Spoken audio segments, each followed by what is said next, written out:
Bienvenue dans la rétrospective de la période des questions. Ici Donna Skelly, présidente de l'Assemblée législative de l'Ontario. 1989. Ah, quelle année! Le légendaire Darryl Sittler a été intronisé au temple de la renommée du hockey. En Ontario, la saison de LHO était acharnée. Les Peterborough Petes avaient remporté la Coupe J. Ross Robertson. Mais peut-être le plus grand jalon sportif de l'année était l'inauguration du Sky Dome des Blue Jays de Toronto. Voyons à présent quels étaient les jalons dans la politique provinciale de l'époque.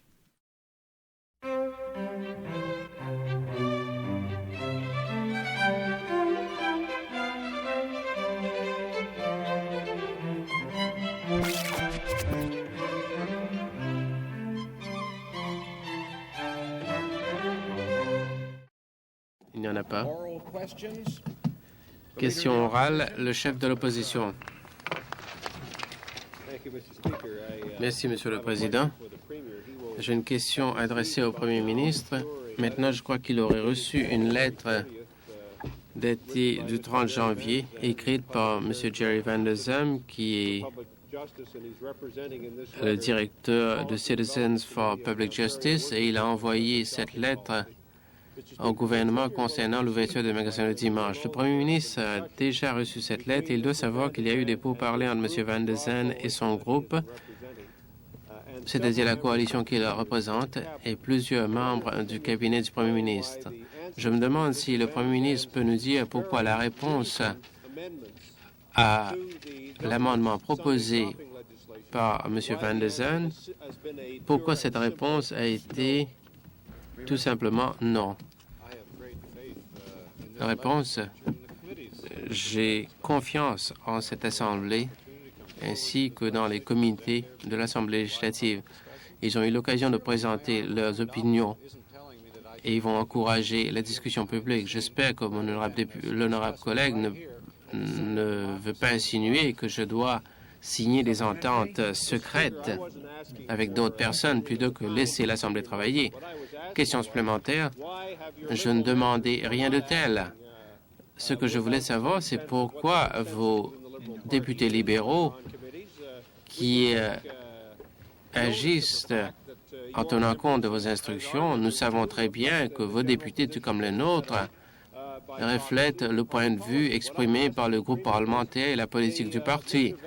Ce que j'aimerais savoir, c'est, étant donné que M. Van der Zalm a formulé des recommandations très précises, dont certaines ont été présentées par mes collègues, ces recommandations ont été rejetées par les députés libéraux pour faire respecter la politique du parti. Ce que j'aimerais savoir, pourquoi est-ce que le point de vue de votre parti, les ministres qui ont critiqué M. Van der Zalm pendant longtemps, dans l'espoir qu'on va avoir un compromis, pourquoi donc est-ce que la réponse à chaque point de vue qui représenterait une solution de rechange était tout simplement non?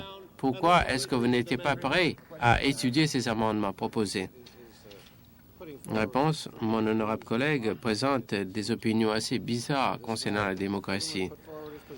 Le gouvernement a exprimé son point de vue. On a eu des débats interminables pendant 60 et 70 jours, ici et dans les comités. Tous les groupes ont eu l'occasion de faire connaître leur point de vue. Je crois qu'on avait proposé 9 amendements.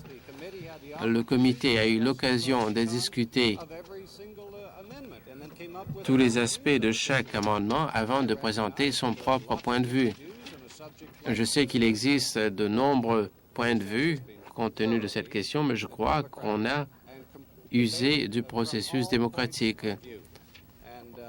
Le débat s'est porté sur tous les points de vue. Je peux vous dire qu'ils ont rencontré le ministre, le personnel du ministre, au cours des réunions nombreuses qui ont eu lieu. Cela dit, quelqu'un doit prendre la décision et nous sommes prêts à le faire. Dernière question supplémentaire. Monsieur le Président, Si le Premier ministre n'est pas prêt à discuter de la question en général d'une façon qui nous donnerait une idée de la présence d'une certaine souplesse, alors je dirais qu'il est clair que le Premier ministre a pris sa décision et on va faire adopter le point de vue du gouvernement, quelle que soit l'opinion de la communauté. Peut-il nous expliquer pourquoi, dans le contexte d'une certaine question, le Parti libéral insiste que pour la prochaine année, tout magasin qui s'appellerait une pharmacie, même si seulement une très petite partie de ce magasin se consacre à la vente des médicaments, aura le droit de rester ouvert, quels que soient les vœux des municipalités, quelles que soient les conséquences sur la concurrence et sur les petites pharmacies et les petits magasins, les dépanneurs.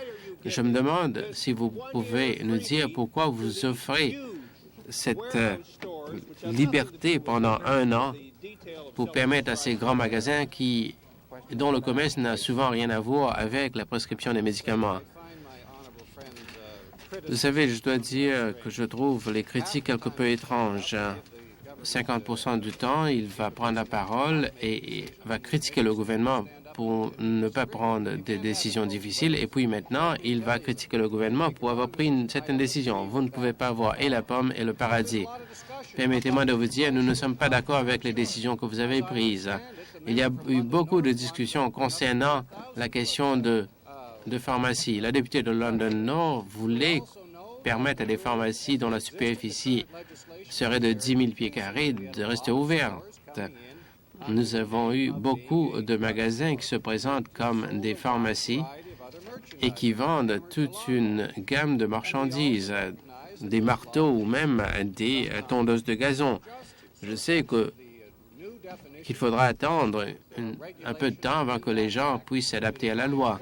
C'est pour cela que nous avons essayé de mieux définir la loi et c'est pour cela que nous allons permettre aux gens d'attendre 1 année pour s'adapter. Si jamais il y a des infractions, il est clair que les pénalités qui n'existaient pas auparavant, mais qui existent maintenant, vont s'appliquer.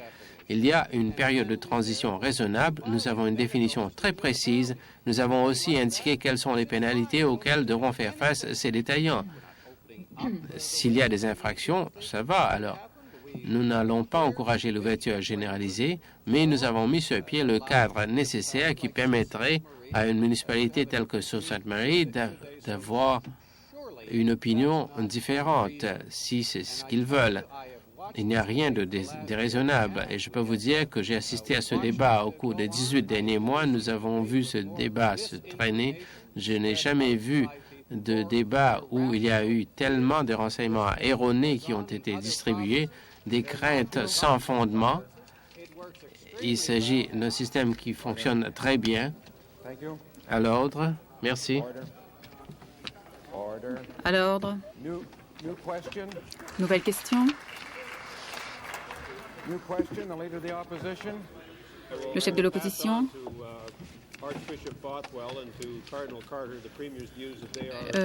Je vais transmettre au Premier ministre le commentaire comme quoi l'archevêque Carter est mal informé. Je suis sûr qu'ils seront ravis.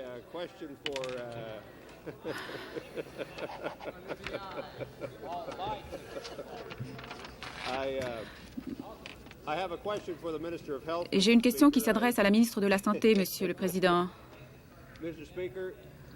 Monsieur le Président, j'ai eu plusieurs rencontres très amicales avec l'archevêque Carter. Ma question s'adresse à la ministre de la Santé.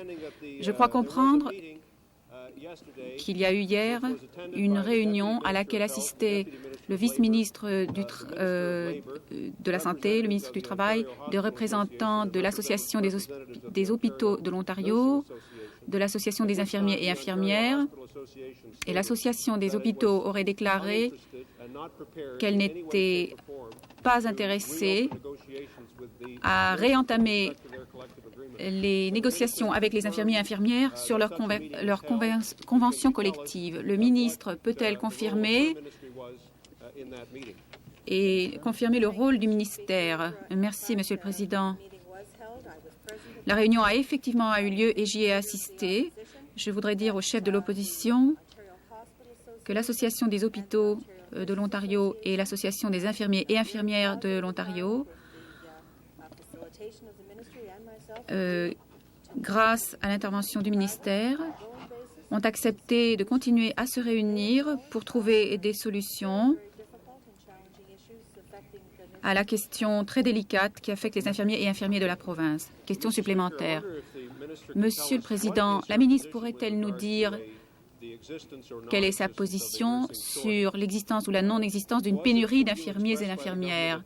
Quelle a été l'opinion exprimée hier par le ministère selon laquelle il n'y aurait pas de pénurie, ou au contraire, le ministère estime-t-il qu'il y a une pénurie et qu'il faut y remédier avant le délai de 2 ans, date à laquelle la convention collective expirera, la ministre? Merci, Monsieur le Président. Une des choses que l'on a reconnues est que tout le monde respecte le processus de négociation collective. Il a été reconnu que c'était la première convention collective qui rencontrait le consensus des parties impliquées. On a reconnu que le taux d'emploi inoccupé varie d'une ville à l'autre. Au centre-ville de Toronto, par exemple, le taux d'inoccupation des postes d'infirmiers est parfois de 17%. Et dans le domaine des soins d'urgence, nous essayons actuellement de répondre à la demande et 68 infirmiers et infirmières qualifiés en soins intensifs, diplômés de Ryerson, vont considérablement améliorer la situation au centre-ville. Dernière question supplémentaire. Monsieur le Président, je voudrais que la ministre réponde à ces 2 questions très directes.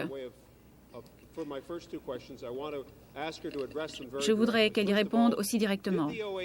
D'abord, est-ce que l'Association des hôpitaux s'est déclarée prête à réentamer les négociations ou non? Il me semble que l'Association des hôpitaux a effectivement adopté cette position. Je voudrais également que la ministre confirme ici que les représentants du gouvernement à cette réunion ont clairement déclaré aux parties présentes que, d'après le gouvernement, il n'existe pas de pénurie d'infirmiers et infirmières telle qu'elle puisse justifier la réouverture des négociations de conventions collectives. La ministre peut-elle répondre? La ministre, eh bien, Monsieur le Président, le fait que le chef de l'opposition pose ces 2 questions, ces questions sont erronées et graves, car parfois elles peuvent créer une impression fausse. Je lui répéterai que le ministre du Travail était également présent. Les parties présentes, c'est-à-dire l'Association des hôpitaux et l'Association des infirmiers, ont préféré garder confidentielles les discussions qui ont eu lieu en présence des représentants du gouvernement. À l'ordre. À l'ordre, s'il vous plaît. À l'ordre. Nouvelle question. Le député de Sarnia. Monsieur le Président, ma question s'adresse à la solliciteur générale. Et il s'agit de titres des journaux récemment publiés en ce qui concerne la criminalité à Toronto et dans certains quartiers. Si elle se souvient bien, le 1er octobre, le Globe and Mail a déclaré que les délits concernant la cocaïne ont élevé la criminalité. Le Toronto Star a déclaré plus tard que les crimes violents ont augmenté de 92% en 5 ans, un chiffre saisissant. Hier, le Toronto Star affirmait qu'un homme a été poignardé en sortant de l'université. Et aujourd'hui, le Toronto Sun a un article disant qu'un homme armé d'un fusil a tiré à North York. Un nombre grandissant de personnes sont gravement préoccupées par la sécurité dans les rues et particulièrement dans la communauté urbaine de Toronto. Je ne pense pas qu'il s'agit de titres sensationnalistes, de titres à sensation. Et que compte faire votre ministère pour enrayer cette tendance grandissante de cette vague de criminalité? Monsieur le ministre, j'aimerais rappeler aux députés de Sarnia qu'effectivement, nous sommes très bien vus dans le monde entier pour l'excellence de notre police à Toronto et dans tout l'Ontario. J'ai énormément confiance en leur travail. Cependant, nous reconnaissons que la ville grandit. Moi aussi, je lis les journaux et j'ai discuté ces questions avec la police. J'ai remarqué l'article d'aujourd'hui, comme quoi la police de Peel aurait fait appel à des experts conseils venant des grandes villes américaines pour les conseiller sur les problèmes qui peuvent survenir et sur les solutions possibles. Mais l'article souligne également qu'il faut que la police connaisse les quartiers modernes. Question supplémentaire? Eh bien, je ne voudrais pas que le ministre pense que je suggérerais que notre police n'est pas efficace.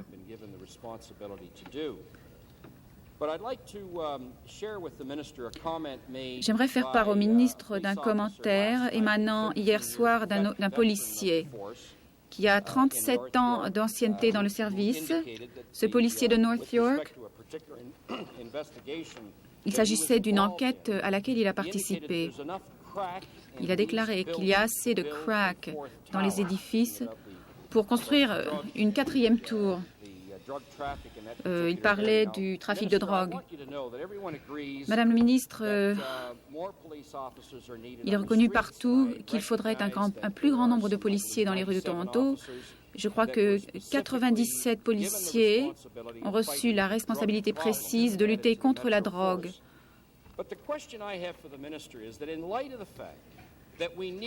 Mais compte tenu du besoin de policiers supplémentaires pour lutter contre la vague grandissante de criminalité, alors pourquoi votre ministère appuie-t-il le projet de loi 187 qui, selon nous, va éliminer 270 policiers des rues de la communauté urbaine de Toronto? Et en même temps, ces policiers devront être présents dans les tribunaux s'ils doivent respecter les dispositions de ce projet de loi. Je vous remercie. La ministre. Monsieur le ministre, le projet de loi a été renvoyé en comité pour discussion. Je crois comprendre qu'à tout moment, il y a des policiers dans les tribunaux et on peut trouver des façons coopératives de travailler avec les tribunaux pour assurer la sécurité dans les tribunaux.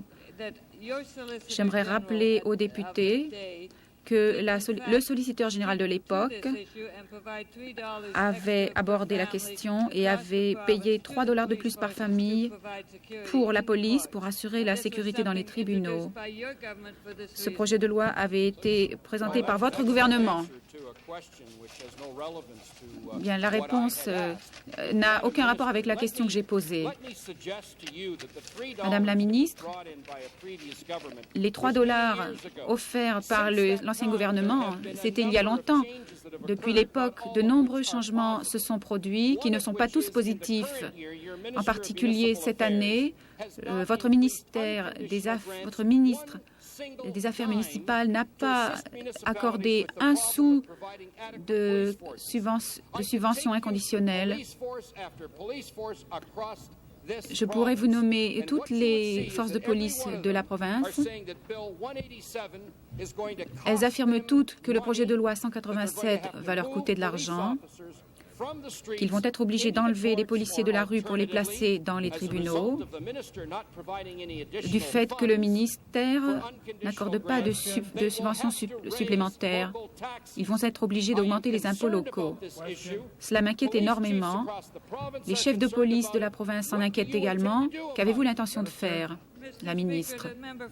Monsieur le Président, le député de Sarnia n'ignore pas que nous avons des commissions de police dans la province qui fixent les budgets de la police eux-mêmes.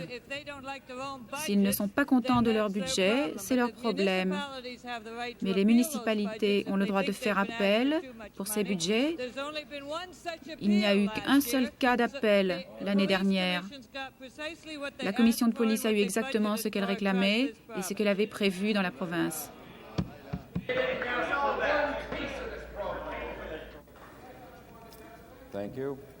Je vous remercie. À l'ordre.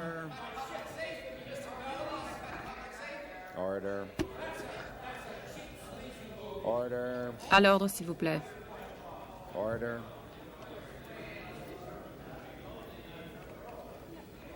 Le député de Leeds-Grenville.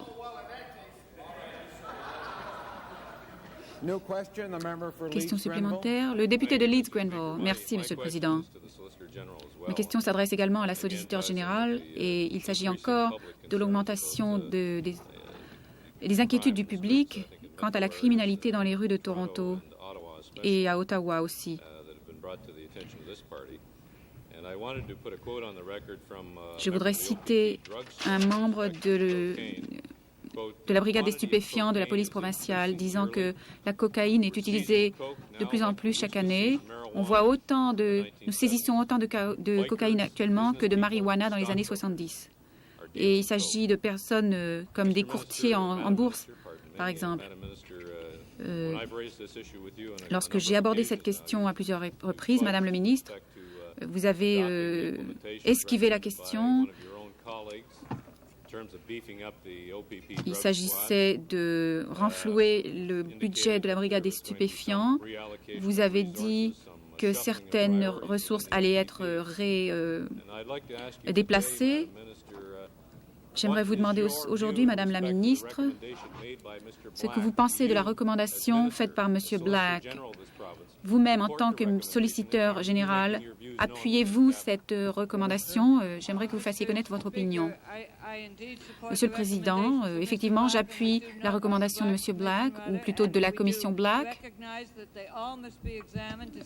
Nous admettons qu'elles doivent toutes être examinées pour savoir laquelle doit avoir la plus grande priorité pour une subvention efficace. Les subventions de la brigade des stupéfiants ont déjà été augmentées conformément aux recommandations.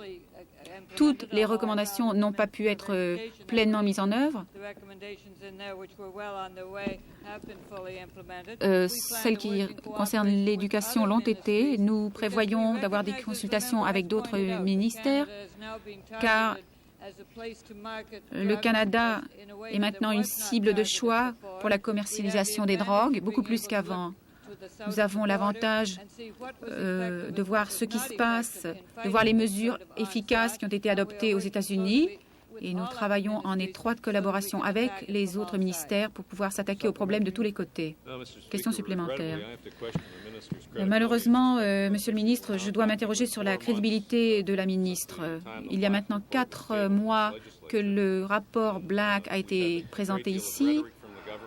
Il y a eu beaucoup de rhétorique sur la question et c'est la même chose aujourd'hui, mais il ne se passe pas grand-chose en termes d'action pour ce qui est de la répartition nouvelle des ressources. Et dans toute la province, on s'inquiète beaucoup de savoir si on dispose de ressources suffisantes pour la police.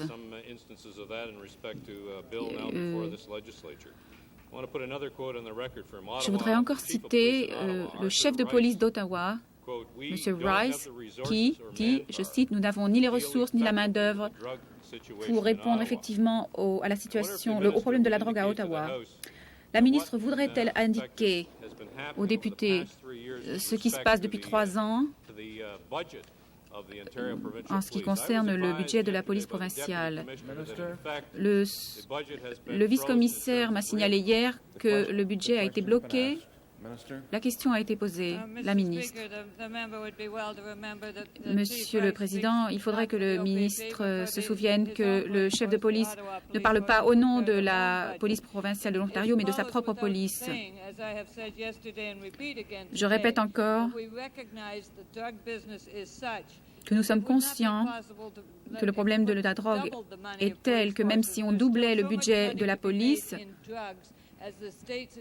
les profits à faire dans la drogue sont tels que même si vous mettez une personne en prison, il y a 10 personnes pour prendre sa place.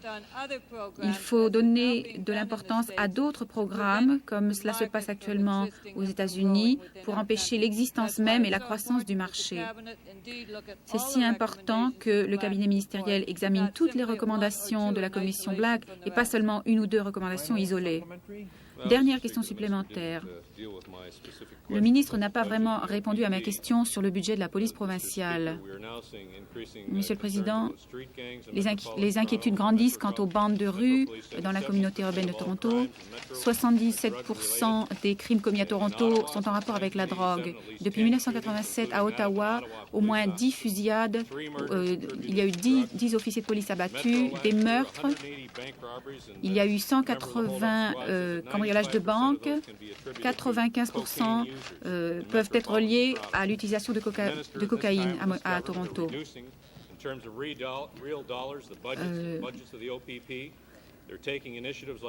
Des initiatives sont prises par le gouvernement actuel, comme par exemple le projet de loi 187, et il ne suit pas les recommandations de ses propres députés. Le ministre s'empresse de critiquer les forces de police de la province.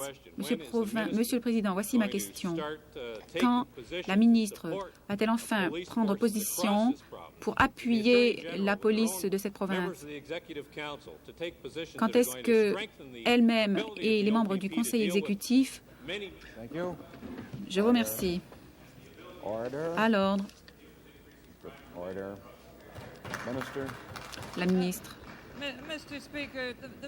Monsieur le Président, le député de Leeds et Grenville est un peu embrouillé pour ce qui concerne les services de police de la province. Il n'arrête pas de citer des exemples de villes comme Toronto, Ottawa, etc. Et après, il me demande pourquoi je ne donne pas plus d'argent à la police provinciale. Mais la police provinciale n'a rien à voir avec Ottawa et Toronto. La brigade des stupéfiants de la police provinciale a déjà été en contact avec nous. Nous allons surtout coopérer avec les forces municipales qui assurent l'ordre, qui sont les forces de l'ordre dans les villes. Je vous remercie. Nouvelle question. Le député de Cambridge. Oui, pour le ministre des Services communautaires et sociaux. Il y a des problèmes de sécurité dans les institutions pénales des jeunes contrevenants. Il y a des problèmes de salaire et de roulement. Les employés d'une quarantaine d'institutions privées gagnent 10 000 $ moins que dans les institutions provinciales à l'intention des jeunes contrevenants. Est-ce que le ministre comprend que l'acceptation du public de ces institutions dépend de la confiance en ce qui concerne la sécurité? Est-ce que le ministre peut avouer que la mauvaise morale et le roulement et ensuite les bas salaires, que tout cela sert de menacer même la sécurité publique? Monsieur le Président, je suis d'accord avec la déclaration du député que c'est bel et bien l'acceptation du public qui est le principe le plus important. Le public devrait avoir l'impression que ces institutions pénales fonctionnent comme il faut. Par ailleurs, j'ai visité un certain nombre de ces institutions. J'ai vu un certain nombre des employés de ces institutions. J'ai l'impression que la surveillance est assurée. Je suis par ailleurs d'accord avec le député que l'inégalité des salaires est une chose qui m'inquiète et qui l'inquiète. Je suis même en train d'affecter, le cas échéant, certains fonds à cette fin-là. Le roulement du syndicat et du patronat est très, très élevé. M. Marks, président, de l'Association des institutions pénales a dit qu'à l'heure actuelle, nous pouvons assurer la sécurité. Cependant, pour l'avenir, ce n'est pas clair. À Kitchener, dans la circonscription du ministre, M. Adams de l'institution Cassata a dit les mêmes choses. Est-ce que le ministre comprend que les bas salaires signifient qu'il y a même menace à la confiance que fait le public dans ces institutions pénales? Est-ce que le ministre est prêt à accepter la responsabilité des démarches des jeunes qui, à cause justement du manque de la sécurité, menacent la collectivité où se trouve l'institution en question? Monsieur le Président, j'accepte pas l'hypothèse de la question, c'est-à-dire que la surveillance n'est pas assurée de façon adéquate. Ce n'est pas mon opinion. Le député cite un cas d'espèce réel. Nous avons une certaine inégalité au niveau des salaires, surtout lorsqu'on les compare avec les employés qui sont dirigés par le ministère. Ça, je comprends. Je continue à me pencher sur ce dossier. Je ne suis pas d'accord. J'accepte pas qu'il y a un problème au niveau de la sécurité dans ces mêmes institutions. Je rends visite à ces institutions. Les employés m'ont parlé d'un certain nombre de problèmes, par exemple les bas salaires. On est obligé de faire quelque chose. J'ai vu aucune preuve d'un problème au niveau de la sécurité. Député de Nipissing, pour la ministre du Logement, elle répète qu'il faut augmenter l'offre des logements. C'est ça l'objectif. La difficulté, c'est si c'est bel et bien l'objectif, est-ce que nous sommes en mesure d'atteindre l'objectif? Pourquoi on n'atteint pas et comment s'y rendre? La ministre a avoué hier qu'elle n'avait pas pu augmenter l'offre, étant donné qu'elle devait déposer un projet de loi spécial pour proroger le système actuel. Le gouvernement disait qu'il allait bâtir 102 nouveaux logements d'ici 90. Combien de logements est-ce qu'on a eu depuis l'engagement? Merci, Monsieur le Président. Comme c'est le député, le gouvernement a un programme sans but lucratif qui est le plus grand de l'histoire de la province. Nous avons dit qu'on allait construire 30 000 logements au cours de la période qui vient, période des 3 ans. Nous allons, de concert avec le fédéral, bâtir 7 000 logements. Une raison pour laquelle je suis tellement troublé par les problèmes avec le fédéral et même si eux, ils se sont engagés à travailler avec nous pour ces 7 000 logements, à la fin de l'exercice, ils ont plafonné le montant. Ils ont mis en péril 1 600 logements qu'on devait construire ensemble. Ils sont prêts à respecter l'engagement de l'an passé. Cependant, il est possible qu'on ait à puiser le budget de l'engagement pour l'an prochain. C'est un engagement à la population du Canada. Le député en face est bien engagé à faire des logements sans but lucratif.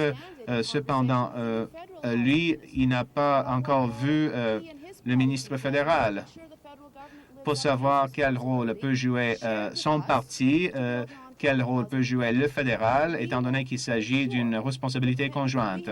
Comme ça, nous, on a pleinement l'intention de respecter nos engagements. Nous avons fait un engagement même unilatéral.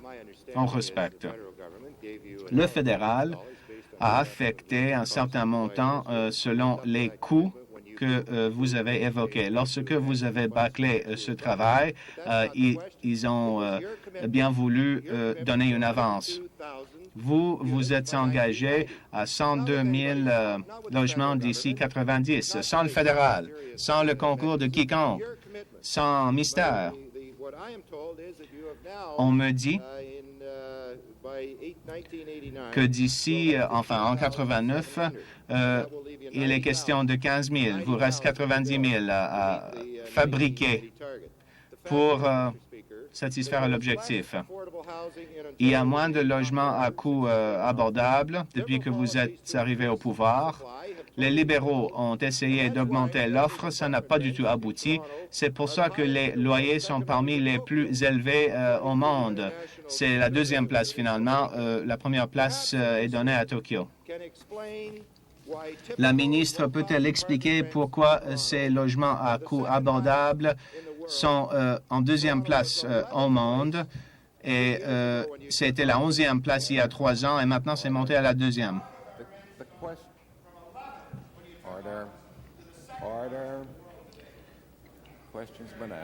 La question est posée.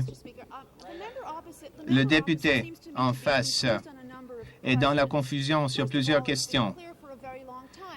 Il est clair depuis longtemps qu'une bonne part de nos travaux s'effectue de concert avec le fédéral et je crois que le député aurait dû le savoir. En effet, c'est une ville dispendieuse. On le comprend tous ici. C'est pour ça que nous avons fait un engagement dans le sens des logements à coût abordable. Nous avons effectivement doublé les subventions depuis qu'on est au pouvoir.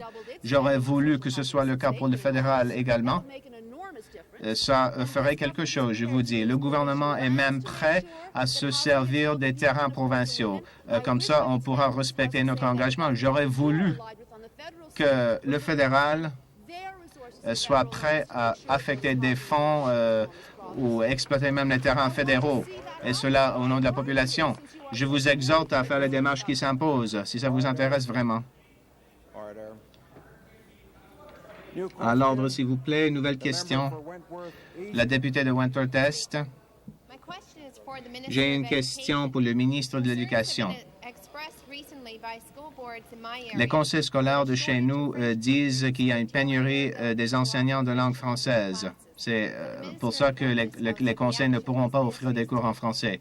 Quelle démarche fait le ministère pour combler cette lacune? Merci, Monsieur le Président. Comme la députée le sait, mon ministère, de concert avec le ministère des collèges et des universités, sont en train de se pencher sur la formation des enseignants en Ontario. Le rapport sera remis dans quelques semaines et puis divulgué avec tous les constats. Nous avons effectué un survol de l'offre et de la demande des enseignants. Moi aussi, je suis inquiet de cette carence, surtout pour les enseignants de langue française. Je dois vous dire que au mois de septembre, les inscriptions des facultés de l'éducation de langue française sont montées de 29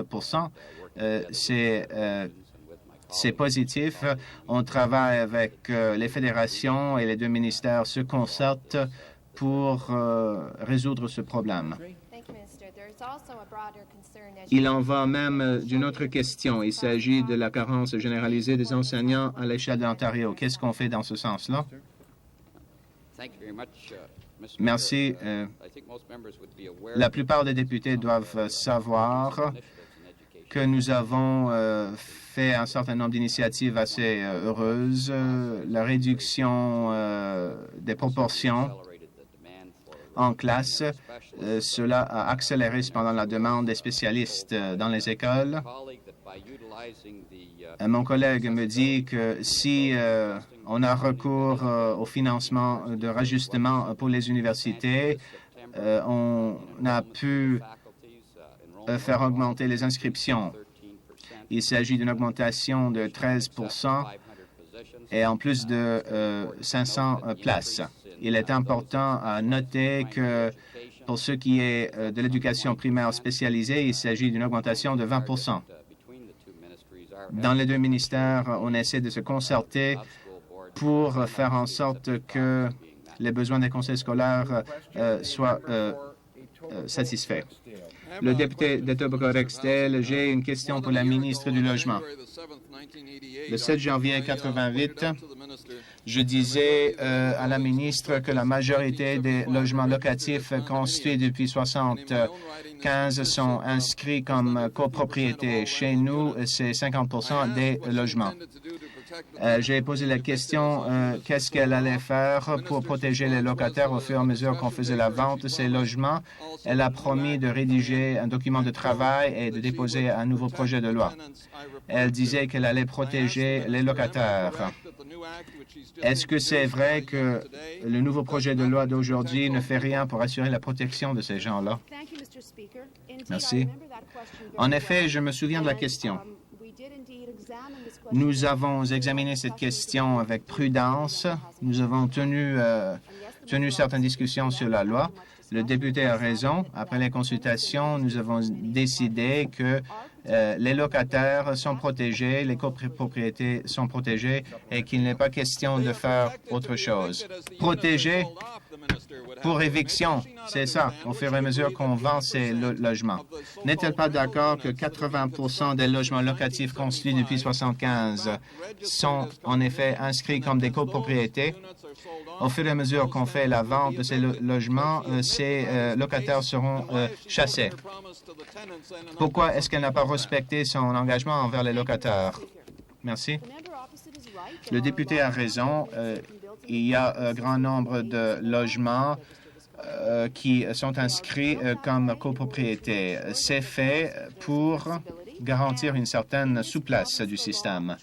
En Ontario, les copropriétés inscrites sont vues de la même façon que les maisons unifamiliales. Si on a une maison unifamiliale et puis que l'on passe en location, ensuite pour y retourner, il faut pouvoir le faire. Si on a une copropriété qu'on passe en location, il faut que la personne puisse rétablir la résidence dans cette copropriété. Député de Burlington Sud, j'ai une question pour le Premier ministre. Il s'agit d'avoir relâché un jeune contrevenant qui est meurtrier à 3 reprises. J'ai posé des questions au ministre des Services communautaires et sociaux, étant donné qu'il comprend le cas de ce jeune qui est incarcéré à Oakville. Le ministre dit qu'il ne peut pas divulguer les renseignements même aux forces policières, étant donné qu'il n'a pas le droit de le faire. Il a bien raison. Le conseil exécutif lui a dit de ne pas le faire. Alors, je transmets au premier ministre une copie de la loi de l'article 41. Le premier ministre est avocat, donc il comprendra fort bien que cela donne au conseil exécutif le droit de divulguer ces renseignements. Pourquoi vous refusez de transmettre ces renseignements au public alors que vous aviez le droit de le faire? Le ministre s'est penché sur la question. Je crois que c'est lui qui est en mesure de répondre. L'honorable député devrait comprendre que les policiers sont avertis. Ils savent quand le jeune sera relâché, où il va s'installer, où il va travailler. L'employeur le connaît et connaît ses antécédents. Voilà. Voilà les intervenants qui vont le voir. Ils sont tous au courant de son dossier. Deuxièmement, jusqu'à ce qu'il soit relâché, il est la charge du ministère. Là, quand il est relâché, il est comme nous. Il est compétent, indépendant, adulte, citoyen de l'Ontario. Est-ce que le député prétend que lorsqu'il en va de même, qu'on le suive et que l'on communique à tout le monde de quoi il s'agit comme jeune personne? C'est ça qu'on veut?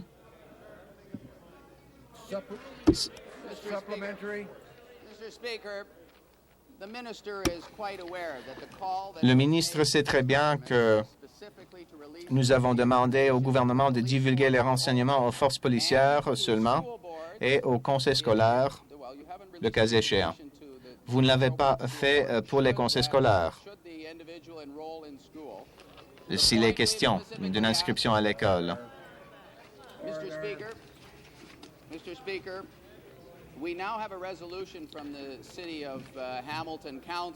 La ville de Hamilton a demandé que le gouvernement agisse, étant donné qu'il se fiait au communiqué de presse que vous ne vouliez pas divulguer ces renseignements lorsque on en a fait la demande.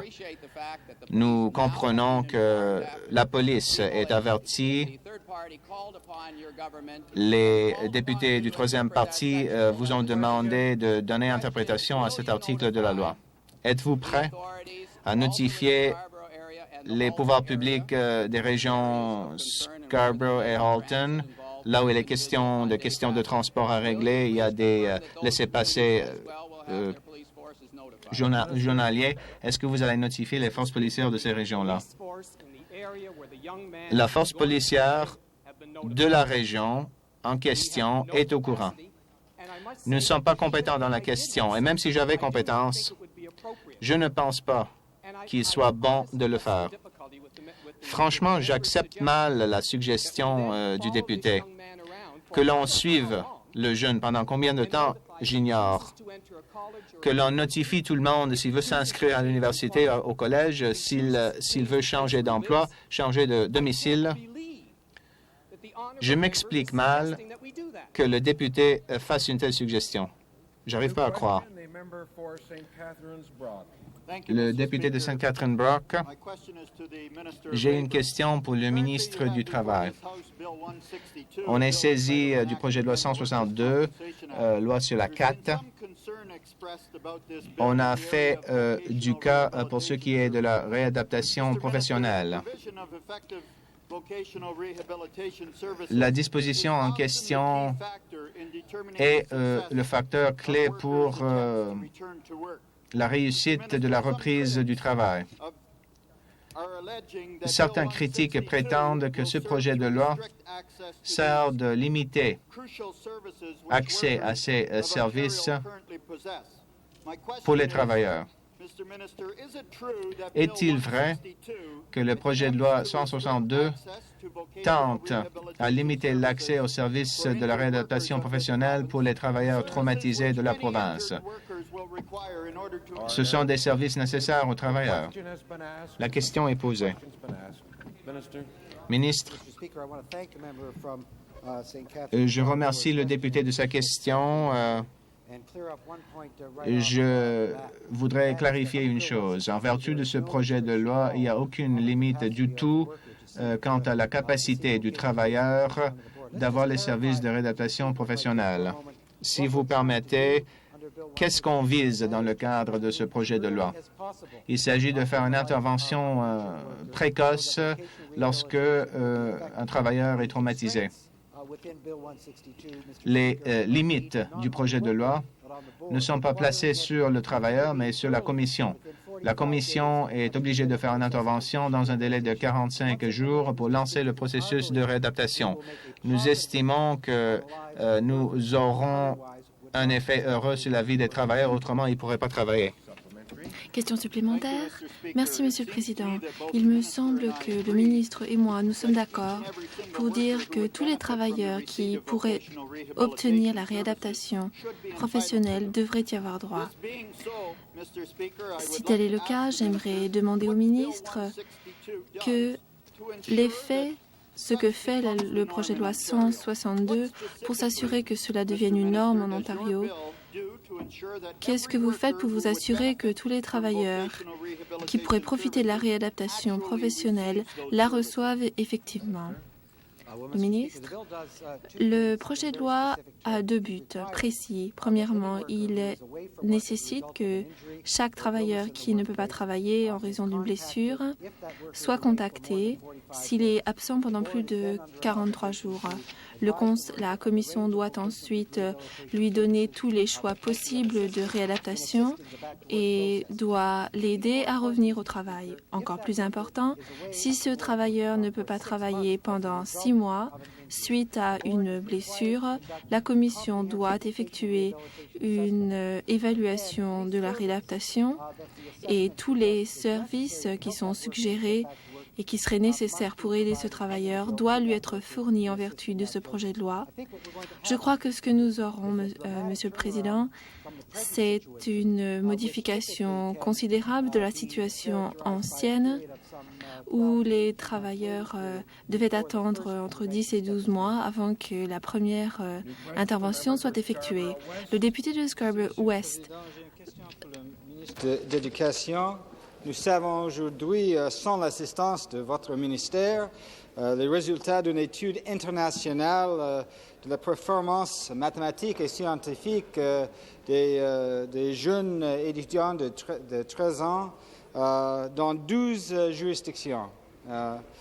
Les jeunes franco-ontariens ont placé 11e et 12e.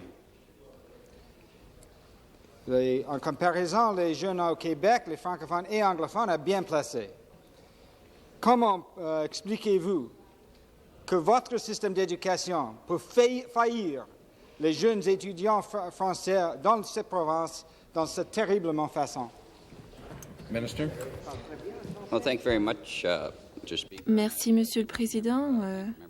Je remercie le député de Scarborough-Ouest d'avoir posé cette question très importante, car hier, les résultats de cette étude internationale sur les résultats en français et en anglais en Ontario et en sciences et en mathématiques, de ce que nous devons dire que les résultats des deux groupes linguistiques n'étaient pas aussi bons qu'on l'avait espéré. Et je voudrais dire que notre engagement à la participation à des programmes internationaux et provinciaux doit surveiller et peut-être encore plus améliorer les programmes dans toutes les matières. Et cela nous concerne tout particulièrement. Nous préoccupons des résultats de nos étudiants et je pense que les résultats de cette étude renforcent en grande partie les mesures qui ont été prises par ce gouvernement au cours des 2 dernières années dans le renouvellement des programmes de mathématiques et de sciences.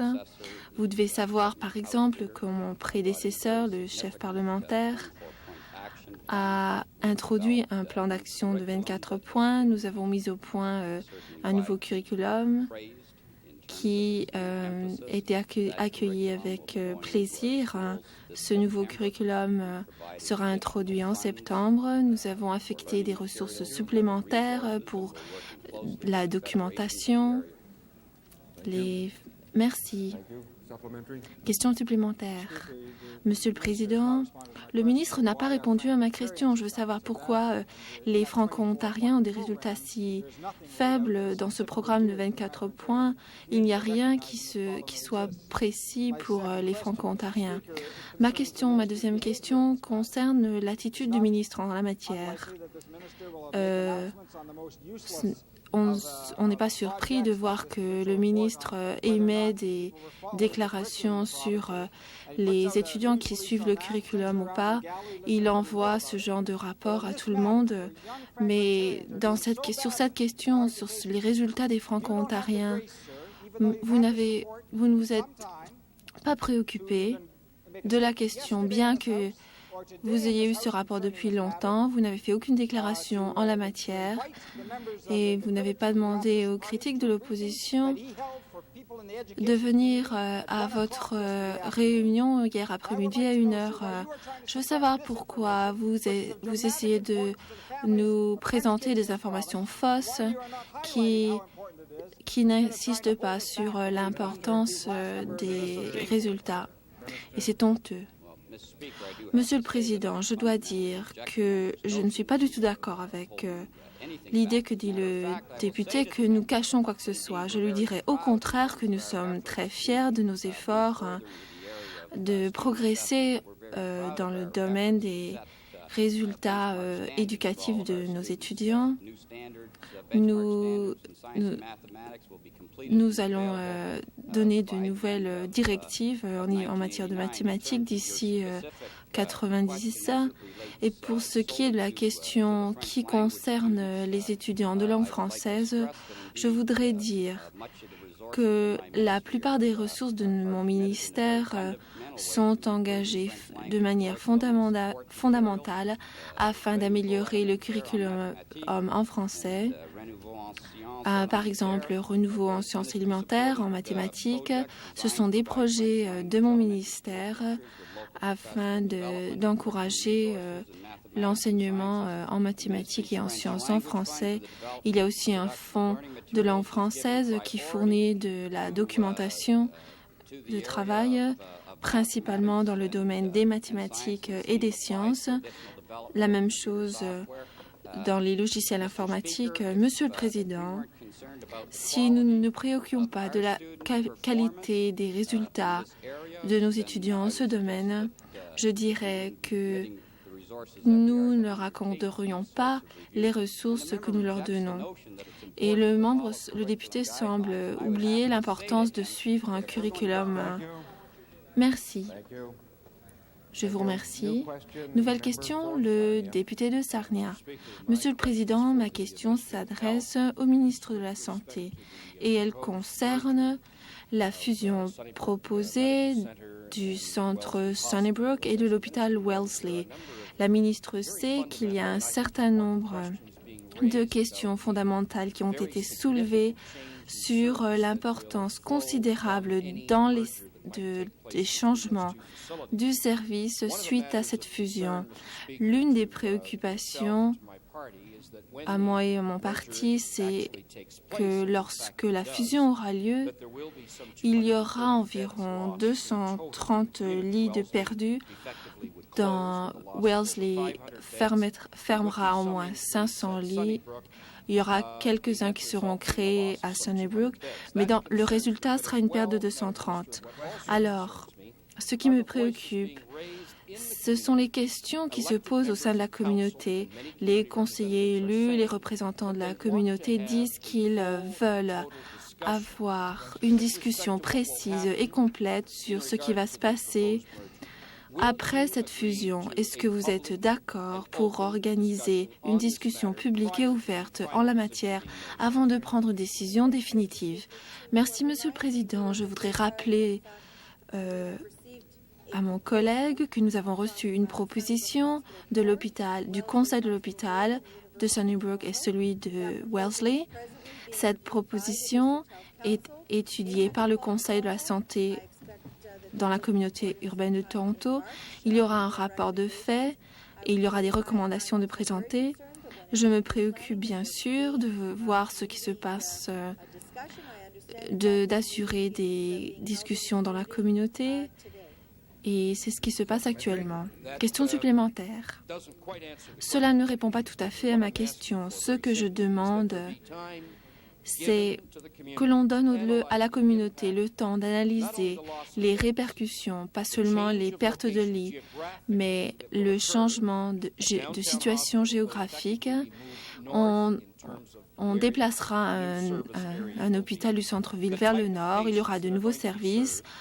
Je veux savoir le genre de services qui seront offerts. Est-ce que la ministre est d'accord pour organiser une étude sur la répercussion du transfert géographique de ces hôpitaux pour que les gens puissent avoir l'occasion de soulever leurs préoccupations? Je ne dis pas que je suis contre la fusion, mais ce que je voudrais m'assurer, c'est que l'on procède avec soin.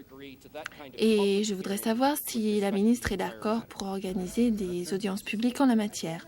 Monsieur le Président, je dirais à mon collègue du troisième parti que nous avons reçu une proposition, que nous l'étudions actuellement au sein du ministère de la Santé ainsi que le Conseil de la santé de la communauté urbaine. Il y aura une réunion publique au sein de la communauté et je suis persuadée que lorsqu'une proposition est présentée, qu'elle génère des débats au sein du public. Je trouve que c'est une bonne chose, je suis tout à fait d'accord et je suis persuadée que nous aurons de nombreuses occasions de discuter, de dialoguer au cours des mois à venir. Nouvelle question, le député de Scarborough-Ellesmere. Ma question s'adresse au ministre des Affaires municipales. Monsieur le ministre, depuis dernier novembre, j'ai remarqué qu'il y a eu des représentants des municipaux, notamment de Scarborough, qu'ils emploient des membres de leur famille proche au sein de leur personnel. Cette pratique est tout à fait inacceptable en la province et au gouvernement fédéral. Lorsqu'il s'agit de servir le public, les représentants doivent être au-dessous de tout reproche. Est-ce que, Monsieur le ministre, pouvez dire à cette Chambre s'il y a des représentants municipaux, s'il y a des normes qui s'appliquent à l'emploi de gens de la famille? Je comprends la question posée par le député. Actuellement, il n'y a pas de normes provinciales pour les municipalités. Autant que je sache, les municipalités sont responsables de leurs actions. Elles ont pris une décision et cette décision leur appartient. Question supplémentaire, je voudrais vous demander alors si vous êtes prêt à introduire des normes municipales comme celles qui s'appliquent aux représentants provinciaux et fédéraux pour éviter tous les abus. Le député sait qu'actuellement, nous sommes en train de formuler la loi sur les conflits d'intérêts municipaux et je vais faire une étude, mais je ne suis pas sûre que nous allons imposer des normes, mais je ne dis pas, c'est peut-être une question que nous allons examiner. Le député de Windsor-Riverside. Merci, Monsieur le Président. J'ai une question au ministre de Travail. Il doit savoir que les travailleurs d'une compagnie de Windsor sont en grève depuis 2 ans. C'est une grève très triste. Il y a beaucoup de violence. La compagnie veut des concessions énormes. Au début de la grève, ils ont enlevé tous les avantages sociaux aux travailleurs. C'est une grève. Je voudrais savoir si le ministre va faire quelque chose pour que les 2 parties se remettent à la table de négociation et peut-être que lui ou des gens de son personnel pourraient essayer de résoudre cette longue et grave grève. Monsieur le Président, le député de Windsor-Riverside soulève la question d'une grève qui a créé beaucoup de problème très triste. J'ai entendu parler de l'incapacité des 2 parties d'arriver à se mettre d'accord. Il sait probablement que c'est très difficile pour les travailleurs. Il suggère que j'intervienne personnellement. Ce serait peut-être une meilleure idée qu'une fois de plus, par le biais d'un bon arbitrage, on arrivera à rassembler les 2 parties. Il sait toujours que le problème, c'est la participation des 2 parties. Je suis prêt à réexaminer la situation afin de déterminer si oui ou non, par les services d'arbitrage du ministère, nous arriverons à résoudre cette très très longue grève. Cela met fin à la période des questions.